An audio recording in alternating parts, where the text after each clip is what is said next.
معزز سامعین السلام علیکم۔ امید ہے آپ اپنے اہل و عیال کے ساتھ خیریت سے ہوں گے۔ ہم ڈاکٹر کاشف خان سے مختصر سوال و جواب کے سلسلے کے ساتھ حاضر خدمت ہیں۔ آپ احباب میں سے بہت سے لوگ یہ جانتے ہوں گے کہ ہمارا قرآن گائیڈ چینل بند ہونے کی وجہ سے بہت سا علمی مواد اور ویڈیوز جو قرآن گائیڈ چینل پر اپلوڈ تھیں وہ زیادہ تر ضائع ہو گیا۔ اس میں قرآن گائیڈ ٹیم کی غلطی یہ تھی کہ ویڈیوز چینل پر اپلوڈ کرنے کے بعد کسی محفوظ جگہ پر سیو نہیں کی تھیں۔ بہرحال سورہ حجر کی آیت 9 کے لفظ لحافظون کے درست ترجمے پر ڈاکٹر کاشف خان کی ڈیٹیل ویڈیو تو قرآن گائیڈ چینل کے ساتھ ہی ڈیلیٹ ہو گئی۔ سورہ حجر کی آیت 9 اِنَّا نَحْنُ نَزَّلْنَا الذِّکْرَ وَإِنَّا لَهُ لَحَافِظُونَ کے درست ترجمے کی مختصر ویڈیو ہم نے اس چینل پر اپلوڈ کی تھی، جس پر کمنٹس اور ان باکس پر بہن بھائیوں کے کافی سوالات نحنو پر آئے ہیں۔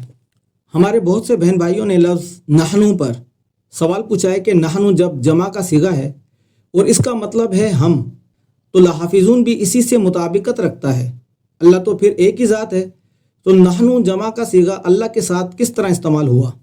تو اس سوال پر عرض ہے، سورہ حجر کی آیت 9 میں آیا ہوا لفظ نحنو بالکل جمع کا صیغہ ہے، تو اس کا مطلب آیت میں ہرگز یہ نہیں ہے کہ نحنو کا صیغہ اللہ کے ساتھ لگنے سے کئی سارے یا بہت سارے اللہ مراد ہوں۔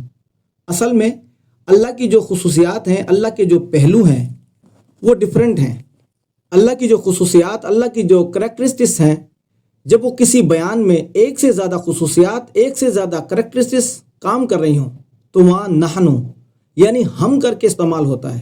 مثال کے طور پر فرض کر لیجئے رحیم اور کریم، غفور و رحیم، تو یہ جو اللہ کی خصوصیات ہیں، اللہ کے جو کریکٹرز ہیں، جب ایک سے زیادہ مل جائیں اور ایک سے زیادہ خصوصیات جب مل کر بات کر رہی ہوں تو پھر وہ نحنو یعنی ہم کا صیغہ استعمال ہوتا ہے، کیونکہ اللہ کی اکیلی ہستی، اکیلی ذات، اکیلی انٹیٹی میں جب اتنے کریکٹرسٹکس، اتنی خصوصیات مل جائیں اور مل کر بات کر رہی ہوں یا ایک سے زیادہ کوالٹیز بیان کی گئی ہوں تو وہاں نحنو بھی اللہ کے ساتھ استعمال ہوگا۔ ادروائز اللہ تو ایک ہی ہستی، ایک ہی انٹیٹی، ایک ہی ذات ہے، مگر اس ذات کے اندر خواص، اس کے پرت، اس کی کوالٹیز، اس کے پہلو زیادہ ہیں، تو اس لیے نحنو جمع کا صیغہ اللہ کے ساتھ استعمال ہوا ہے، اور ڈاکٹر کاشف خان نے اسے کئی آرٹیکل میں ایکسپلین بھی کیا ہے۔ امید ہے کہ اس مختصر جواب کے ساتھ آپ کا سوال کلیئر ہو گیا ہوگا۔ آنے والی اگلی ویڈیو تک اجازت دیجیے، اپنا اور سب کا خیال رکھیے۔ اللہ حافظ۔